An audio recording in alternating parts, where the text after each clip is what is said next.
Facebook scroll করলেই যেখানে waterproof বেডশিটের সরাসরি আমি আজকে আপনাদেরকে দেখাই দিব যে আসল নকল কিভাবে চিনবেন।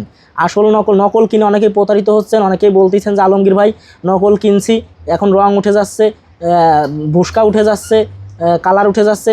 তো আমি আপনাদেরকে আজকে দেখাই দিব যে আসল নকল কিভাবে চিনবেন।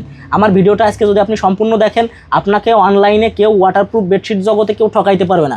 আলমগীর ভাইয়ের ভিডিওটা আজকে দেখেন, এই দেখেন এখানে পানি ঢালছি না, এখানে পানি আসে না, পানি আসে না, এই দেখেন এখান থেকে পানি সরে চলে যাবে, এখানে একটু ভিজবে না।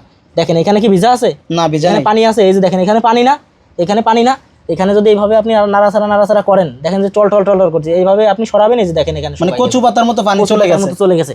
এখন এটা উপরে ভিজতেছে না, নিচেও পানি যাবে না, উপরে হালকা ভিজবে কিন্তু নিচেই পানি যাবে না। এই যে দেখেন এখান থেকে সামান্য একটু পানি নিছি, নিয়ে এখানে আলতোভাবে এইভাবে নাড়াচাড়া করছি। এটা হচ্ছে 2 নম্বর। কীভাবে 2 নম্বর বুঝবেন? এই যে দেখেন আলতোভাবে নাড়াচাড়া করার পর নিচেই পানি চলে গেছে। আর একটা 2 নম্বর আছে, সেটা হচ্ছে এই যে দেখেন এটা টান দিলে রাবারের মতো স্টিচ করে, টান দিলে রাবারের মতো স্টিচ, এটা 2 নম্বর। আসলটা টান দিলে সামান্য স্টিচ করবে। এটা নিচেই পানি গেছে নাকি আমি একটু দেখাই দিই।